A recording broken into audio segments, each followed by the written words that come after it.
Hello everyone, welcome to only IAS. 22 अप्रैल के the Hindu editorial discussion के कुछ आर्टिकल्स हमारे डिस्कस करने को रह गए थे, उनको हम एक बार कंप्लीट कर लेते हैं। सुबह के आर्टिकल्स में हमने सबसे पहला article word press freedom index, जो कि इंडियन एक्सप्रेस का एक आर्टिकल था, उसको डिस्कस किया था हमने। दूसरा आर्टिकल हमने यहाँ से पुलिस रिफॉर्म के बारे में पढ़ा था। ये जो 3 आर्टिकल्स हमारे बच गए थे, जिसमें से एक वैक्सीन इनइक्विटी की बात कर रहा है, एक डेटा को एक नया ग्लोबल ऑर्डर की तरीके से देखने की कोशिश कर रहा है, और तीसरा आर्टिकल ग्रीन हाइड्रोजन की बात कर रहा है। इन तीनों आर्टिकल्स को हम डिस्कस कर लेते हैं। सबसे पहले बात करते हैं वैक्सीन इनइक्विटी की। इनइक्विटी का मतलब होता है इनजस्टिस करना, मतलब कि जो वैक्सीनेशन की ड्राइव अभी हमारे इंडिया में चल रही है वो इनजस्टिस कर रही है। देखिए, जब शुरुआत में वैक्सीनेशन का ये पूरा प्रोसेस स्टार्ट हुआ था तो इस पूरे सोशल स्ट्रेटा में कुछ एक ऐसे पर्टिकुलर एज ग्रुप के लोग थे जिनको हमने प्रायोरिटाइज किया कि हाँ भाई, इनको वैक्सीनेशन पहले देनी चाहिए, जो कि ज़रूरत भी थी। तो ये तो हमने कर लिया। हमने कुछ एक ऐसा एज ग्रुप को थोड़ा सा आइसोलेट करके रखा कि चलो इनको नहीं भी देंगे या फिर बाद में देंगे तो चलेगा, अभी के लिए तो यही सही है। ये एज ग्रुप था 18 से 40 ईयर्स के एज ग्रुप का। यहाँ पर प्रॉब्लम अब ये आ रही है कि सेकेंड वेव में ये भी अफेक्टेड है और पिछले बार से कहीं ज़्यादा अफेक्टेड है। तो ये सीन जो पहले बना था कि एक पर्टिकुलर एज ग्रुप को हम केवल प्रायोरिटाइज करके वैक्सीनेशन देंगे, बाकी को थोड़ा सा डिले कर देंगे, वो उतना प्रोमिनेंट अब नहीं जा सकता है। इसीलिए 19 अप्रैल का जो गवर्नमेंट का एक डिसीजन रहा वो काफ़ी वेलकम किया गया कि जितने भी एडल्ट्स हैं, मतलब 18 प्लस लोग हैं, वो भी वैक्सीनेशन ले सकते हैं। लेकिन राइटर यहाँ पर इस बात को पेश करना चाहते हैं कि ये जो डिसीजन रहा है 19 अप्रैल का, वो इसलिए उतना फ्रूटफुल नहीं रहेगा क्योंकि ये वो ड्यूरेशन है इस चीज़ को अनाउंस करने का जब हमारे पास वैक्सीन की शॉर्टेजेस हैं। एग्जाम्पल्स कोट करते हुए इन्होंने बोला है कि हमने देखा 4 दिन का टीका उत्सव चल रहा था अभी। उस टीका उत्सव में भी बहुत सारे लोग ऐसे थे जो कि वैक्सीनेशन नहीं पा रहे थे। तो उस चीज़ को ध्यान रखते हुए हम कैसे अनाउंस कर सकते हैं कि 18 प्लस अभी सारे एलिजिबल हैं। एलिजिबिलिटी देना ही वैक्सीनेशन को सक्सेसफुल बनाना नहीं है, हमें उसके शॉर्टेज को भी तो फुलफिल करना पड़ेगा। नेक्स्ट, इनका ये भी मानना है कि 2 बड़ी कंपनीज हैं, एक है सीरम इंस्टीट्यूट ऑफ इंडिया और एक है भारत बायोटेक, जो कि कोविशील्ड और कोवैक्सीन रेस्पेक्टिवली डेवलप कर रहे हैं। ये जो 2 बड़ी कंपनीज हैं, शुरुआत में तो गवर्नमेंट ने ये बोला था कि भाई हम रेगुलेशन रखेंगे, या फिर पहले तो गवर्नमेंट ने ये बोला था कि हम free of cost vaccination provide करेंगे ऑल ओवर इंडिया। बाद में उन्होंने ये बोला कि चलो 250 रुपीज़ का एक मैक्सिमम कैपिंग कर देते हैं पर डोज का, कि 250 रुपये एक डोज, इससे ज़्यादा कोई नहीं ले सकता। लेकिन 19 अप्रैल के इस अनाउंसमेंट में गवर्नमेंट ने ये भी एक नया डायमेंशन ओपन किया कि अब जो भी प्राइवेट कंपनीज ऐसी वैक्सीन को डेवलप कर रही हैं वो अपने प्राइसेस खुद ही फिक्स कर सकती हैं। राइटर का मानना है कि ये तो भाई वही एस्ट्राजेनिका वाली बात हो गई, जिसने शुरुआती दौर में ये बोला था, ब्राज़ील से स्पेसिफिकली उन्होंने प्रॉमिस किया था कि भाई हम आपको पैंडमिक सिचुएशन में नॉट फॉर प्रॉफिट बेसिस पर वैक्सीन प्रोवाइड करेंगे। लेकिन बाद में मुकर गए। जब इनकी वैक्सीन ये होने लगी कि भाई नॉट फॉर प्रॉफिट तो नहीं चल सकती है, तो उन्होंने मना कर दिया। बोला कि हमारे हिसाब से तो जुलाई 2021 तक पैंडमिक ख़त्म हो जाएगा और इसके बेसिस पर उसके बाद की जो भी चीज़ें होंगी फिर हम प्रॉफिट ले सकते हैं। मतलब ऐसा कुछ इन्होंने दुविधाजनक अपने एग्रीमेंट में कुछ लूप होल्स निकाल लिए और इससे पैसे लेने की बात करने लगे हैं, मतलब प्रॉफिट कमाने की बात करने लगे। तो चलो, 2 तरीके की प्रॉफिट होती है। एक होती है नॉमिनल प्रॉफिट, जो नॉर्मल कोई प्रॉफिट लेना चाहेगा, क्योंकि उसका पूरा मशीनरी अच्छे से काम कर सके, आगे के रिसर्च वर्क अच्छे से चल सके। एक होता है सुपर प्रॉफिट। सुपर प्रॉफिट जो होते हैं वो होते हैं कि लोगों की सिचुएशन क्या है, उस सिचुएशन का फ़ायदा उठाना।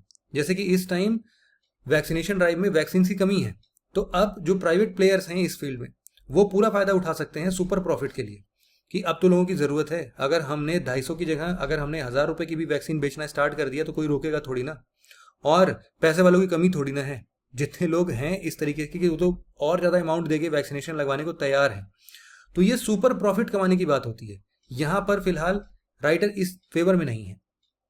यहाँ पर एक और बात की गई कि जैसे अभी हाल फिलहाल में ये अदर पूना वाला जो सीरम इंस्टीट्यूट ऑफ इंडिया के सीईओ हैं, इन्होंने हाल फिलहाल किसी टीवी चैनल के सामने इन्होंने ये बोला कि भाई मेजॉरिटी ऑफ द टाइम हम मैक्सिमम ये कर सकते हैं कि सेंट्रल और स्टेट गवर्नमेंट्स को जो वैक्सीन देंगे वो देंगे हम ₹400 में, और जो भी प्राइवेट प्लेयर्स हैं उनको कॉस्ट रखेंगे हम ₹600 पर डोज का।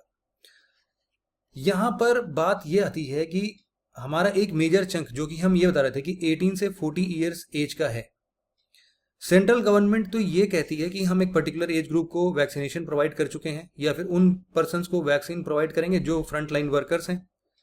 बाकी स्टेट गवर्नमेंट की जिम्मेदारी है कि वो अपने अपने स्टेट में कैसे कैसे लोगों को वैक्सीनेशन प्रोवाइड करते हैं। जो भी कंपनीज हैं, यहां पर आप ये देख सकते हो कि वैक्सीन की चार्ज कैसे लिया जाएगा। तो ये जो दो कंपनीज की हम बात कर रहे थे, इसमें ये फिक्स हुआ कि 50% जो शेयर होगा, जितने भी मेजर प्रोडक्शन होंगे, उस प्रोडक्शन का 50% हिस्सा यूनियन गवर्नमेंट के पास चला जाएगा। और ये जो 50% हिस्सा बचता है, इसमें से स्टेट गवर्नमेंट फुलफिल लेगा और कुछ हिस्सा प्राइवेट हॉस्पिटल्स या फिर जो भी प्राइवेट ऑर्गेनाइजेशंस जिनको भी ऐसे वैक्सीनेशन ड्राइव में पार्टिसिपेट करना है वो ले लेंगे। तो अब बात यहां पर यह आती है कि ये जो प्राइसेस के डिफरेंस क्रिएट होंगे, उससे कहीं ना कहीं एक टफ कंपटीशन चलेगा। इवन एग्जांपल्स यूएस का भी कोट करते हुए बताया जाता है कि पीपीई किट के लिए यूएसए ने भी स्टेट्स को फ्री कर दिया कि भाई तुम समझो कि कौन सी कंपनी से पीपीई लेना है, हर स्टेट के ऊपर है। तो वहां पर बहुत सारे प्राइवेट प्लेयर्स थे। अब वो प्राइवेट प्लेयर्स क्या करने लगे कि कंपटीशन हो गया कि अभी मान लो कोई एक स्टेट है, टेक्सास एक स्टेट है, टेक्सास में बोला कि हम एक पीपीई किट का $100 देंगे। तब से दूसरे किसी स्टेट ने बोल दिया कि नहीं, हम तो आपको $120 देंगे। तो तुरंत ही ऑर्डर कैंसिल करके उसको देने लगे। तो इस तरीके की जो बात होती है वो यहाँ पर भी तो एप्लीकेबल होगी ना, जहां पर हम ये बात कर रहे हैं कि एक तरफ प्राइवेट प्लेयर इस पूरे प्राइसिंग रेजीम को मैनिपुलेट कर सकते हैं, तो वहां पर ये खतरा भी तो आता है। तो इन सब चीजों को थोड़ा सा इनजस्टिस बताते हुए राइटर का ये कहना है कि हमें इन सब से ऊपर आना चाहिए। साथ ही साथ ये जो 18 से 40 ईयर ओल्ड के लोग हैं, यहां पर सबसे बड़ा चैलेंज आता है, क्योंकि मेजोरिटी ऑफ द लोग किसके कैटेगरी में आएंगे? अभी स्टेट की कैटेगरी में आएंगे। इनजस्टिस इस बेसिस पर हो रहा है कि चलो रिच लोगों की तो कोई टेंशन नहीं है, वो तो एनी हाउ वैक्सीन ले लेंगे, लेकिन जो इस एज ग्रुप में पुअर लोग आते हैं उनको कैसे प्रायोरिटाइज किया जाएगा? और ये भी दिक्कत है कि कौन सा स्टेट गवर्नमेंट कौन सी पॉलिसीज अपनाता है। तो इन सब के लिए कुछ यूनिवर्सल प्रिंसिपल्स अपनाने की ये बात करते हैं। और साथ ही साथ एक और इशू, या फिर एक इशू नहीं बोल सकते इसको, तो एक बेनिफिट इस तरीके से भी आएगा, लेकिन उसको कैसे पॉजिटिव नेगेटिव लेते हैं वो हमारे ऊपर है। कि अभी हाल फिलहाल में 3-4 ऐसी और भी कंपनीज हैं जो कि अपने फाइनल स्टेज में पहुंच चुकी हैं, और फिर प्राइवेट प्लेयर्स के नंबर्स बढ़ जाएंगे। तो यहाँ पर फिर वही बात आती है कि चलो अभी रिच लोगों के पास तो ये ऑप्शन होगा कि इन 6-7 कंपनीज में सबसे बेस्ट वैक्सीन कौन सी है उसको लगवा लें, लेकिन गरीबों के लिए क्या है? स्टेट गवर्नमेंट किसको ज़्यादा प्रायोरिटी देगी? इन सब चीज़ों को थोड़ा सा हमें अवॉइड करना पड़ेगा, इनसे ऊपर हट के सोचना पड़ेगा। तो इसी वैक्सीन इनइक्विटी की बात राइटर करना चाहते थे।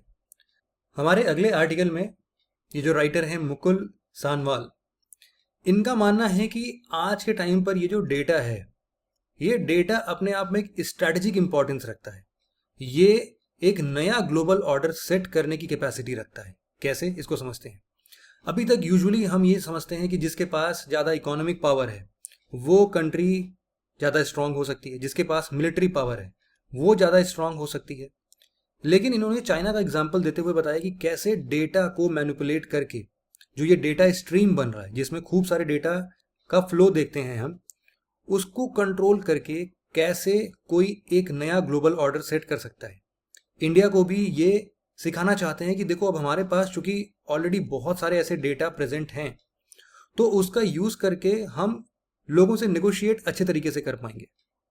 इसमें इनका ये कहना है कि जब बात इंडस्ट्रियल रिवॉल्यूशन की हो रही थी, तो उस इंडस्ट्रियल रिवॉल्यूशन के ज़माने में जो वेस्टर्न कंट्रीज थे उन्होंने बाजी मार ली थी।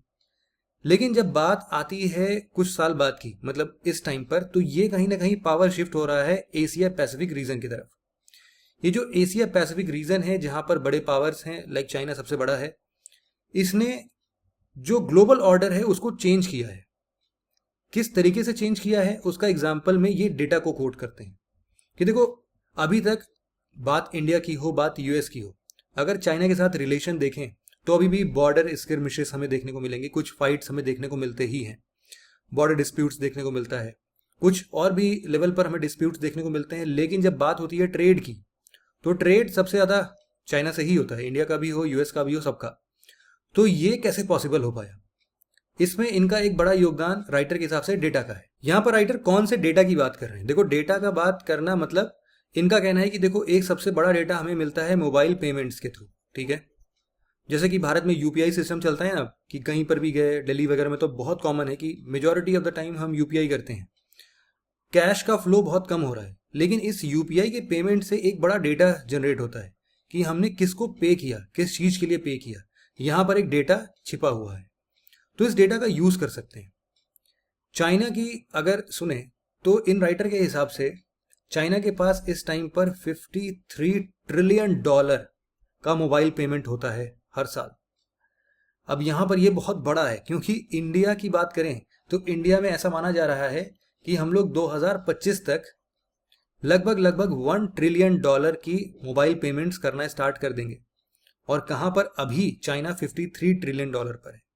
ये एडवांटेज है चाइना का।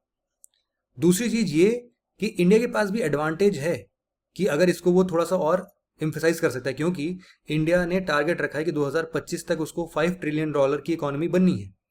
तो इस चीज को देखते हुए जितना majority of the payments online transactions के थ्रू, यूपीआई के थ्रू हो सकता है, उतना ज़्यादा डेटा हम रिसीव करेंगे और उन डेटा को हम उतने अच्छे से यूटिलाइज कर सकते हैं to set new global order, जहां पर हम लोगों के साथ, दूसरे कंट्रीज के साथ नेगोशिएट कर सकते हैं इस डेटा के बेसिस पर। हालांकि कितना एथिकली करेक्ट है, रॉन्ग है, ये राइटर का नहीं मानना है। इनका बात केवल इतना ही रखना है कि डेटा के साथ हम लोग कैसे खेल सकते हैं, मतलब कैसे एक नया ग्लोबल ऑर्डर सेट कर सकता है। यहां पर चाइना का एक और एग्जांपल देते हुए इन्होंने बताया कि अब जो क्रॉस बॉर्डर या फिर इंटर स्टेट या फिर इंटरनेशनल लेवल पर जो भी पेमेंट्स चाइना लेता है, उसके लिए उन्होंने स्विफ्ट के साथ जॉइंट वेंचर कर लिया है। स्विफ्ट के साथ जॉइंट वेंचर करने से ये जो भी ट्रांजेक्शन्स होंगे वो ज़्यादा सिक्योर हो जाएंगे, लेकिन होंगे तो ऑनलाइन ही। तो ये जो ऑनलाइन पेमेंट्स हैं ये और ज़्यादा इन्फ्लुएंस कर रहा है, मतलब ये ड्राइव कर रहा है पूरे इकोनॉमी को। क्योंकि इंडिया के पास भी पॉपुलेशन काफ़ी ज़्यादा है, जितना ज़्यादा हम लोग पुश करेंगे ऑनलाइन ट्रांजेक्शन्स के लिए ये ज़्यादा बढ़ेगा। और यहाँ पर एक चौंका देने वाली बात यह है कि यूएसए हालांकि डिजिटली हमसे काफ़ी ज़्यादा साउंड है, लेकिन फिर भी अगर हम यहाँ के डिजिटल पेमेंट्स की बात करें तो वो अभी उतना नहीं है। अभी हार्डली 100 बिलियन डॉलर्स की ऑनलाइन पेमेंट यूएसए के अंदर देखी जाती है। वहाँ पर इस पर बहुत ज़्यादा गौर नहीं करते हैं। तो राइटर का मानना है कि चलो वहाँ पर मिलिट्री पावर है, इकोनॉमिक पावर है, लेकिन हमारे पास ये जो पावर है अभी उसको हम बहुत अच्छे तरीके से रीप कर सकते हैं। न्यू दिल्ली जब भी किसी दूसरे कंट्री के साथ रिलेशन बनाए तो वो इस चीज़ को हमेशा ध्यान में रख सकता है, और इस पोटेंशियल को देखते हुए इंडिया कम से कम सेकंड लार्जेस्ट इकोनॉमी तो जरूर से बन जाएगा। तो राइटर का यही कहना है इस पूरे आर्टिकल के थ्रू। अगला आर्टिकल हमारा ग्रीन हाइड्रोजन से रिलेटेड है। इस आर्टिकल को आप जीएस पेपर 3 के इस टॉपिक से रिलेट कर सकते हो। इस आर्टिकल में हम कुछ इन पॉइंट्स पर चर्चा करेंगे।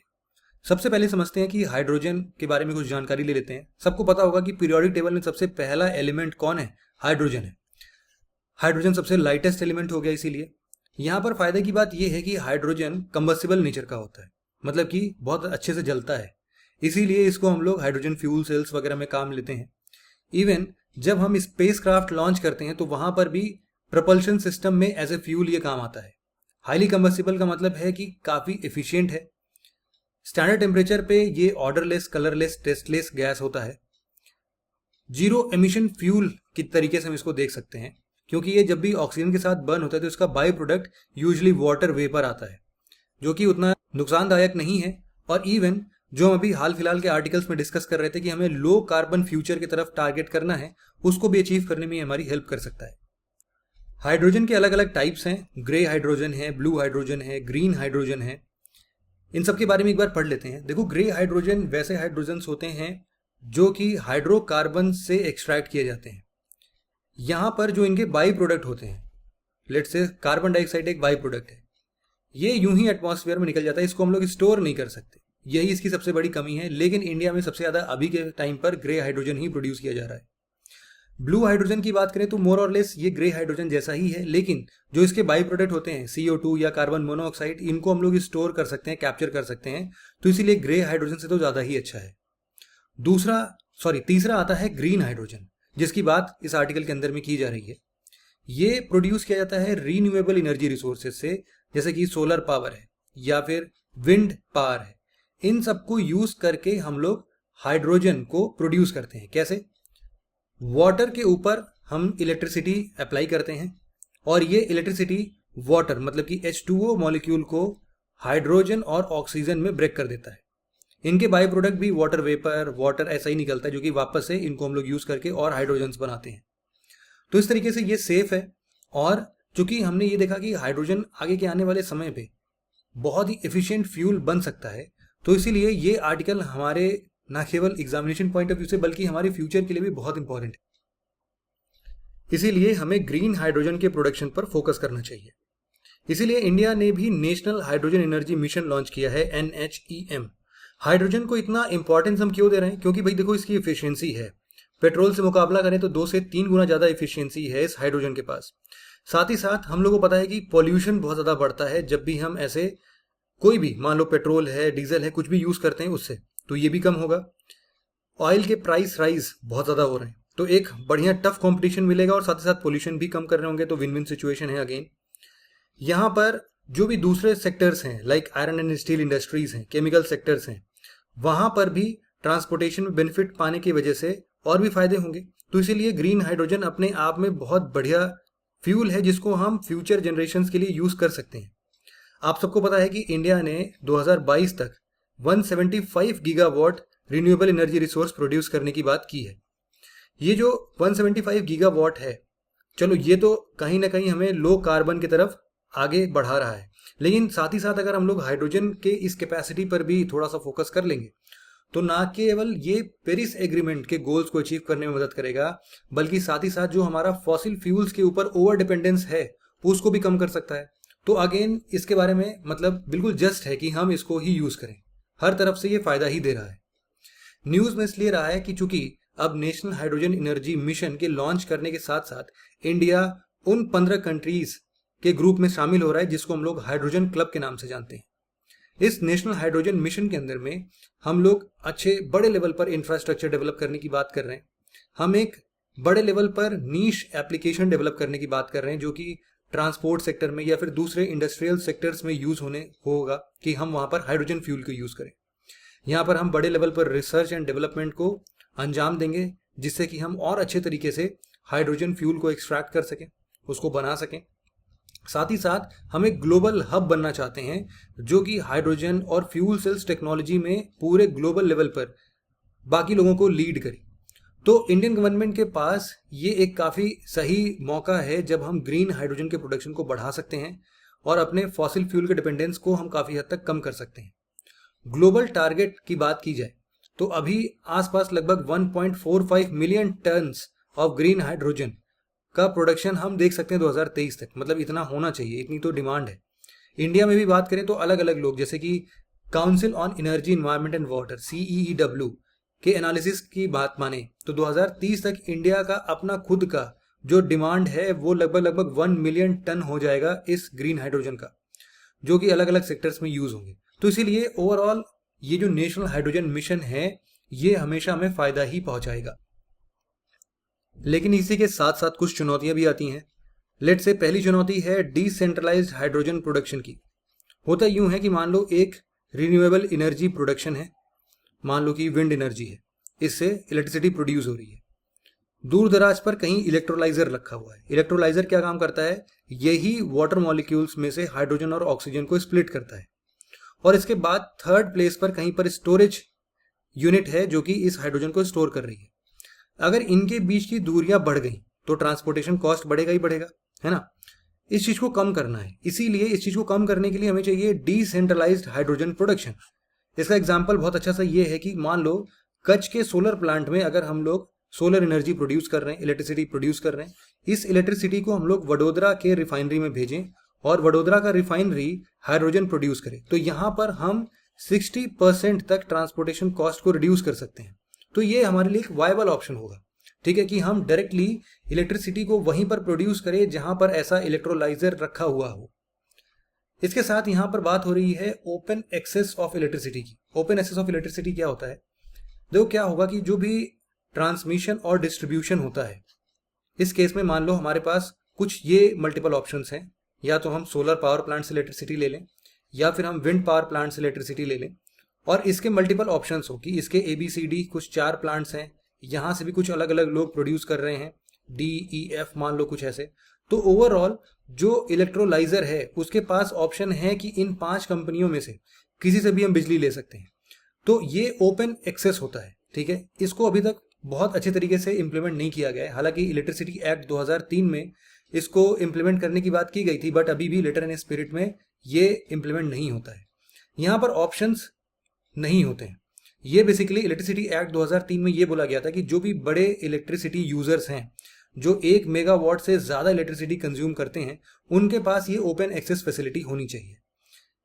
यहाँ पर इसको थोड़ा सा और अच्छे से इम्प्लीमेंट करने की बात की जा रही है। इससे फ़ायदा क्या होगा कि हम ये जो अभी तक बात कर रहे थे ना कि हमें एक डिसेंट्रलाइज्ड हाइड्रोजन प्रोडक्शन की बात करनी है, तो वो उसको हम अच्छे तरीके से फुलफिल कर सकेंगे। दूसरी चुनौती हमारे सामने ये आती है कि हमें एक हमेशा मतलब 24/7 रिन्यूएबल पावर सोर्स चाहिए होगा हाइड्रोजन के प्रोडक्शन के लिए। अगर हम डिसेंट्रलाइज हाइड्रोजन प्रोडक्शन की बात करते हैं, मान के चलो सोलर पावर है। सोलर पावर कब तक काम करेगा? दिन में ही काम करेगा। जैसे ही सूरज ढलता है, रात आता है, वो कट जाएगा इलेक्ट्रिसिटी। तो हमें round the clock renewable power की ज़रूरत है। उसके लिए दूसरा चारा ये है कि अगर ऐसा ना हो और हमें हाइड्रोजन का एक स्ट्रीमलाइंड आउटपुट चाहिए, मतलब हमेशा हाइड्रोजन प्रोड्यूस होता रहे, तो उस चीज़ को फुलफिल करने के लिए हमें हाइड्रोजन स्टोर्स को बढ़ाना पड़ेगा, है ना, कि इलेक्ट्रोलाइजर को बढ़ा दो या तो, जो कि और तेजी से हाइड्रोजन और ऑक्सीजन को स्प्लिट करे, तो डिमांड फुलफिलमेंट हो सकता है। मतलब इस तरीके से कुछ बात की जा रही है। तो हम दूसरा चैलेंज ये भी रख सकते हैं कि किस तरीके से हमें डिसेंट्रलाइज हाइड्रोजन प्रोडक्शन में भी round the clock renewable power मिलता रहे। तीसरी बड़ी चुनौती हमारे सामने ये आती है कि अगर ग्रीन हाइड्रोजन को हम लोग इंडिपेंडेंटली यूज करने लगे तो हो सकता है कि ये थोड़ा महंगा पड़े हमें। तो प्रोसेस कुछ इस हिसाब से होना चाहिए कि हम लोग ग्रीन हाइड्रोजन का ये जो प्रोडक्शन है उसमें कहीं ना कहीं जो अभी हम ग्रे हाइड्रोजन या ब्लू हाइड्रोजन डेवलप कर रहे हैं, या फिर जो भी कन्वेंशनल मेथड से हम हाइड्रोजन अभी प्रोड्यूस कर रहे हैं, वो उसके साथ इसको ऑगमेंट कर दें, मिक्स कर दें, तो इकोनॉमिकली थोड़ा सा वायबल हो पाएगा ये फ्यूल। साथ ही साथ अभी हम ग्रीन हाइड्रोजन प्रोड्यूस करने के शुरुआती दौर में हैं, जहां पर रिसर्च एंड डेवलपमेंट में बहुत ज़्यादा खर्चा होने वाला है। इस चीज़ को ध्यान में रखते हुए अभी हमारे पास टेक्निकल अंडरस्टैंडिंग की भी थोड़ी कमी है। तो हम पूरे प्रोसेस में अगर हम ऐसा ऑगमेंटेशन करते हैं तो बड़े लेवल पर हाइड्रोजन को कैसे हैंडल करना है उसके लिए भी हमें एक अच्छी सीख मिल सकती है। चौथी चुनौती हमारे सामने ये है कि हम इन्वेस्टमेंट को थोड़ा सा और बढ़ाना चाहते हैं, क्योंकि जैसा कि मैंने बताया कि रिसर्च एंड डेवलपमेंट में अभी बहुत सारे पैसों की ज़रूरत है। तो इस पैसों की पूर्ति कहीं ना कहीं अगर हम लोग केवल ये समझते हैं कि पब्लिक फंडिंग के थ्रू ही आएगी तो वो पूरा नहीं हो पाएगा। हमें प्राइवेट सेक्टर्स को भी इन्वॉल्व करना ही पड़ेगा और उनको एग्जैक्टली हमें हाइड्रोजन के इंटरेस्ट को क्रिएट करने की बात करनी चाहिए कि उनके पास भी फायदे रहें। मतलब कि हम जितना ज़्यादा पॉपुलर इसको बनाएंगे कि दूसरे सेक्टर्स की इंडस्ट्रीज भी हाइड्रोजन फ्यूल को कैसे यूज़ कर सकती हैं, कैसे प्रॉफिट कमा सकती हैं, तो प्राइवेट सेक्टर भी इसमें इन्वेस्ट करेंगे और फर्दर हम एक क्लीन इकोनॉमी या फिर ग्रीन इकोनॉमी की तरफ आगे बढ़ सकते हैं। फाइनली हमने जो नेशनल सोलर मिशन अभी लॉन्च किया था उससे हमें एक बड़ी सीख देखने को मिलती है कि हमें डोमेस्टिक मैन्युफैक्चरिंग को ज़्यादा प्रमोट करना चाहिए, जिससे कि एंड टू एंड जितने भी प्रोडक्ट्स की ज़रूरत पड़ती है, रॉ मटेरियल्स की ज़रूरत पड़ती है, उन सब की ज़रूरतों को हम अपने लोकल लेवल पर ही फुलफिल कर सकें। तो बहुत सारे ऐसे मेजर इंस्टीट्यूशंस हैं लाइक DRDO, BARC, CSIR, ऐसी लेबोरेटरीज हैं जो कि इलेक्ट्रोलाइजर डेवलप करने में लगी हुई हैं, फ्यूल सेल की नई नई टेक्नोलॉजीज डेवलप करने में लगी हुई हैं। तो इस तरीके से हम एंड टू एंड इलेक्ट्रोलाइजर को अच्छे से मैन्युफैक्चर कर सकें, उनको यूज़ कर सकें अपने डोमेस्टिक मैन्युफैक्चरिंग के तरीके से ही, तो वो और ज़्यादा फायदा हमें देगी। कंक्लूजन के नाम पर आप ये लिख सकते हो कि ये जो मैन्युफैक्चरिंग स्ट्रैटेजी की ज़रूरत हमें समझ में आ रही है, इसको हमें डेवलप करना पड़ेगा। अभी जो भी हमारे पास स्ट्रेंथ्स हैं उनको थोड़ा सा और पावरफुल बनाना पड़ेगा। जो भी हमारे पास थ्रेट्स हैं उनको कैसे दूर किया जाए, इसकी एक स्ट्रैटेजी बनानी पड़ेगी, जिससे कि हम लोग आगे चल के ग्रीन हाइड्रोजन के प्रोडक्शन को बूस्ट कर सकें, हम लोग लो कार्बन ट्रांजिशन पीरियड को अच्छी तरीके से निभा सकें और 2050 तक का जो नेट ज़ीरो लो कार्बन या फिर नो कार्बन का हमारा लक्ष्य है उसको प्राप्त कर सकें। साथ ही साथ चूंकि हाइड्रोजन बहुत लाइटर एलिमेंट है तो हमें इसको अंडर एस्टिमेट नहीं करना चाहिए, क्योंकि बड़े बड़े हैवी लिफ्टिंग इससे होते हैं। आपको पता है कि हमने पढ़ा शुरुआती तौर पर कि प्रोपल्सन सिस्टम में भी काम आ सकता है। तो इस पूरे तरीके से ग्रीन हाइड्रोजन का बहुत बड़ा यूसेज है जो कि हमारे इकोनॉमी को आगे चल के ड्राइव करेगा। तो बस आज के इस डिस्कशन में इतना ही था। Thank you very much for listening it very patiently friends. Have a nice day.